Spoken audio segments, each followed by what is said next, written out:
Hello and welcome to MS Journey with Christopher. Today I'm going to do like another little update, but it's going to be a little bit longer. It's going to be about my walking, my gait, how I'm feeling, how it's made me feel mentally and physically. But first, I want everybody to remember to like, subscribe, and most importantly, share. But also follow me on Twitter and on Facebook.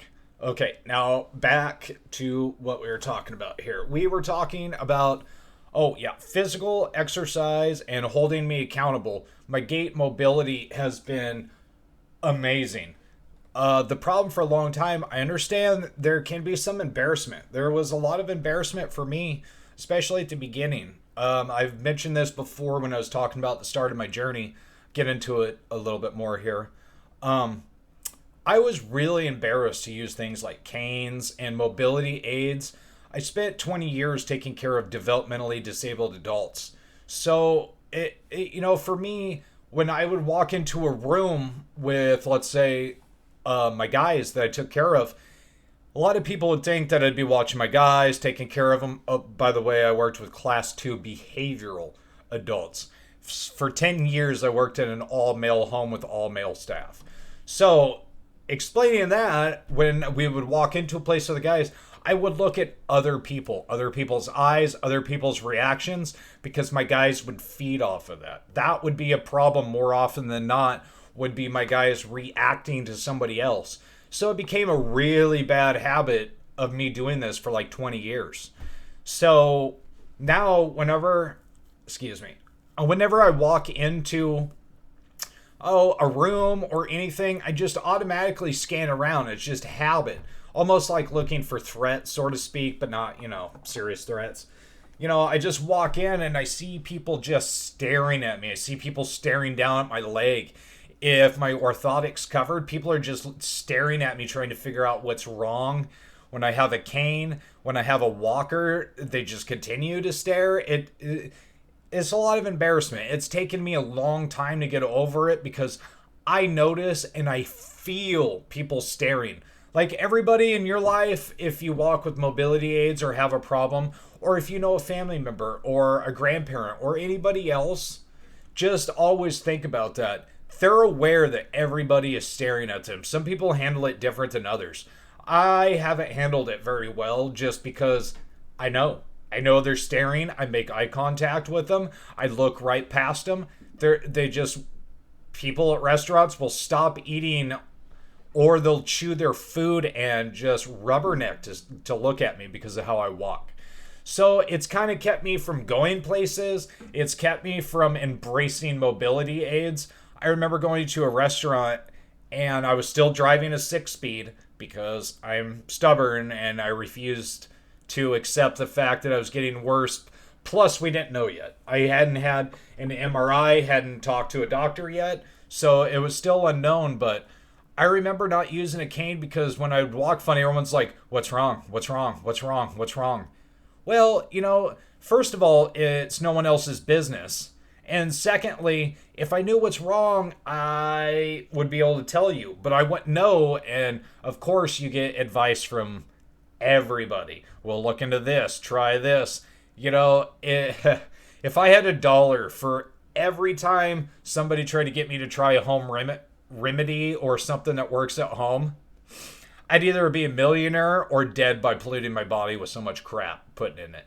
So, and I say crap. That was, I should say stuff because some of it's not garbage, but just the fact that you keep ingesting and putting things in your body like that, that's not, MS isn't something that you could just,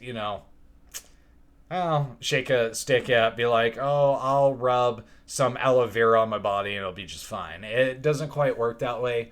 So, everybody who's watching this needs to hopefully keep that in mind, that the embarrassment was there. It still is for me. It's still something I'm fighting through because people just don't understand. You'll hear that a lot. Get over it. Don't worry about it. Don't stare at people. Like I said, 20 years, 2 decades of me living my life paying attention to other people, and then everyone expects me just to get over it. So it doesn't quite work that way. It's something I'm working on. I'm getting better. I'm embracing my walker. I don't take it in everywhere with me, and I know that upsets some people, but I go places where my walker's not really that functioning. It would be more of a headache. Certain restaurants don't have room for me to wheel around a big walker and turn it around and bash into stuff and sit down and leave it in the aisle where the waitresses are. So it's easier for me to take a cane and be assisted by somebody. That's not necessarily embarrassment. That's just me trying to make things easy so I can eat some food. So that's another thing to consider too. Some people need their walker at all times. Other people don't. They need a cane. I have my walkers.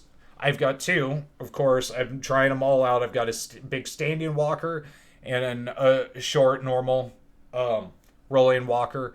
I'm going to put cane attachments on both of them so I can take my cane with me. Because I've run into certain circumstances like certain public bathrooms have all the room in the world. You could park a car in there. Well, other restrooms, let's say at restaurants and stuff, are so small you can't get a walker past the counter. So that's where a cane comes in. So I'm going to try to do that. Also, because I like to use both. It just sometimes, if I feel better, I like to practice and take my cane. And I know sometimes that upsets people because I'm slow, but that's just how it is. And that's another thing with MS and walking and mobility in your gait. I have drop foot. So I get asked constantly, multiple times in a conversation by everybody, are you okay? Do you need help? Are you okay? Do you need help? Are you okay? Well, yes, I'm okay. I can't physically walk any faster. I can't, physically make my body take these steps. And so that's something else to consider if you don't have MS or, a debilitating disease like that. If you know somebody that does, just be wary of that. Sometimes they need help. You can ask once, and if they don't need your help, they don't need your help. Like for me walking with my drop foot, sometimes I need help and I have no problems asking for somebody's arm. If those watching on YouTube will see, I put my arm up like this because I need somebody strong to have their arm and I just hang on to it. I need freedom to move back and forth. I have to swing my drop leg around. So when people stand right on top of me asking to help, unless they're going to actually pick me up and carry me, they're not being helpful because I can't move. So that's, definitely something to consider. If you have MS, definitely learning a little empathy. I'm learning a lot because I do get frustrated, but I realize everybody in my life, they just want to help me. I'm personally terrible about asking for help. It's kind of a long family thing. It's definitely a me thing. I don't like to ask for help. I've always been a very independent person, so this is extremely hard for me to get used to. I have to ask for help regularly with everything in my life, and I feel a certain sense of worthlessness as an individual that used to like to do things for myself. I was the kind of guy that would literally crawl through broken glass just to prove somebody wrong. It's not, it's not a good way to do things. I am not saying that's a good thing. That sometimes is very bad. Sometimes it is good. I was able to make a business out of it, prove everybody wrong. I said I can do this and I'm going to do it. That's what I'm doing now with MS. I'm trying to get my walking and my mobility back so I can use a cane a little bit more just to prove that I can do it. I might not be able to. It might be a physical possibility. The damage is probably already done through MS, which everybody realizes, and my drop foot's really bad. However, since the 27th of October, when I asked you guys to hold me accountable, my walking's improved. I've gone walking every day. My gait, everything about my gait has improved. I was able to walk a little bit farther almost every day. My soreness in my quads and my calves started to go away a little bit. It's always there, but what I mean, it wasn't there from the time I woke up to the time I went to bed. I would go the first part of the day like I used to. MS for a lot of people is time based. Mine's in the evening. The best I am is when I wake up to go to the bathroom about 4 o'clock in the morning. I do stupendously awesome. I shock myself all by myself in the middle of the night going to the bathroom how well I can walk. Um, that's not always the case. I was going to walk and exercise yesterday. I didn't log on here. I didn't do this podcast yesterday. A lot of it had to do with the fact that right out of the gate in the morning, I kind of overslept. My heater kicked on. I was so hot that I almost couldn't get out of bed. I had to, like, you know, slide my legs out of bed with my hands. I couldn't actually move them to, get out of bed. I was overheated. Then I cleaned my bathroom. Then I brushed my teeth. And then I showered. By the time I was doing that, I basically couldn't walk. So I didn't end up going for a walk.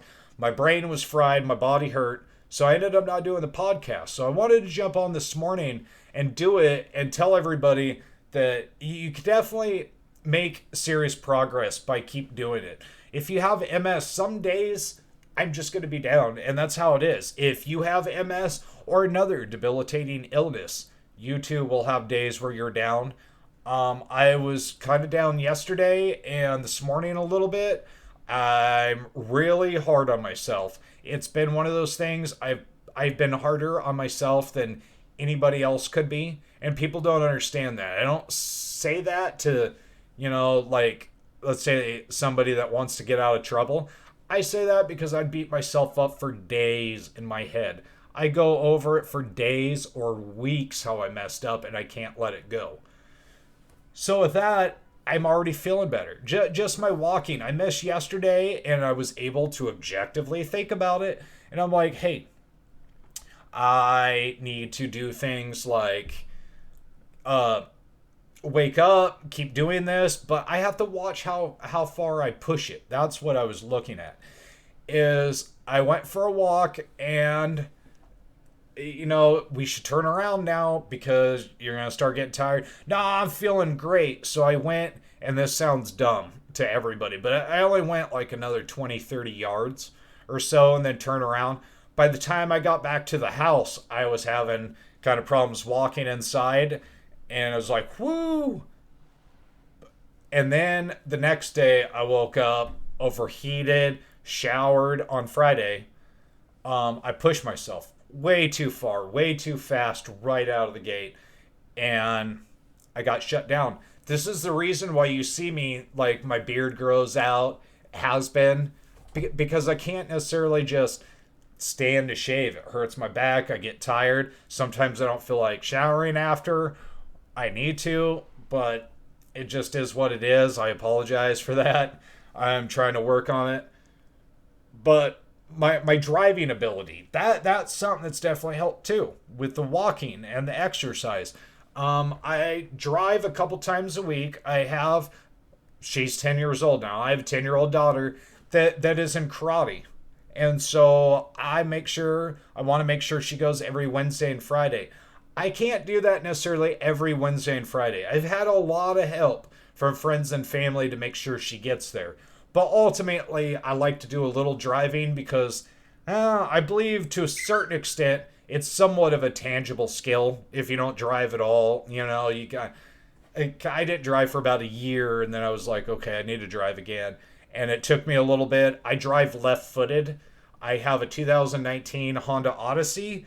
With that, I'm able to sit sideways. For those watching, I'm able to sit a little bit like this with my right leg, and I could turn my upper body and work the gas and the brake with my left foot. Now, with that, I can use my vehicle, but I was going to get a Ford Explorer, I don't remember what year, 2005, maybe a little bit later. Or yeah, it was definitely later, but I couldn't sit sideways and drive like that because there wasn't enough room. So that's something for everybody to also consider. I know we were talking about walking and gait, but if you'd like to try driving, try making sure you have enough room in a vehicle and work on that, somewhere where you're not in traffic. My stamina has also gone up. I felt better later into the day. I've been able to get out and do more stuff, you know, or just I feel better. My mind feels a lot more clear. I'm able to hold conversations a little bit better. Not perfect because we all know cog fog, you know, all those other MS related things in your brain.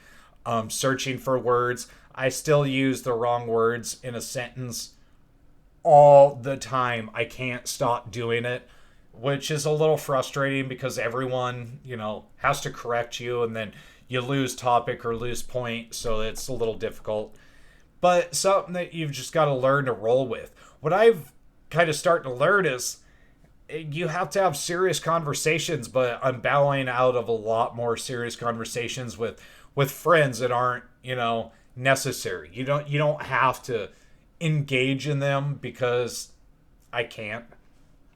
But my stamina definitely is getting better. It's affected my brain, it's affected my thinking.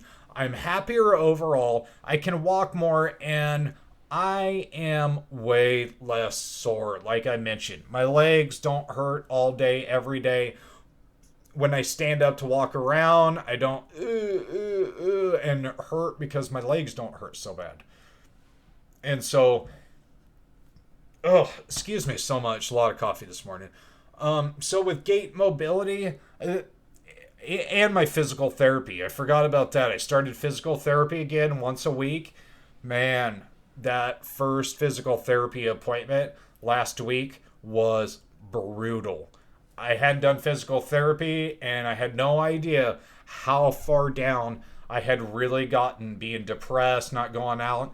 And due to insurance and, you know, COVID and certain other things, it's been really hard, you know, to get in for physical therapy. So I didn't go for several months. And so, you know, with that being said, we didn't do any machines. We just did laying, you know, exercises. Huh, so hard. I worked myself so hard that my physical therapist rolled me outside because I got overheated. I wore the wrong clothes. I had a long sleeve shirt, my sweatpants on. And I was so overheated that he rolled me outside in a wheelchair to sit and wait for my ride. I had to call the physical therapy appointment early. And I had to sit there and I was just dying of heat. And so that's something else, you know, that you've definitely got to consider when you're walking, whatnot. It's wintertime, so definitely think about layering up, think about getting out, doing as much exercise as you can. For my drop foot, my muscles around my shin and my calf, because your foot, if you're watching, is always down. Well, I have a rubber band from therapy that I put around the bottom of my foot and I can actually pull it back while I sit there. So I'll even do that and I'll sit there and I'll pull it back and I can feel the muscles just worked from sitting up like that. It gets tired at night. So even at night, I try to do things for my drop foot as much as I can. So every little bit helps. And I just want everybody to remember, please work on your gait, your mobility, your physical therapy. Try to overcome any embarrassment that you have. I understand completely.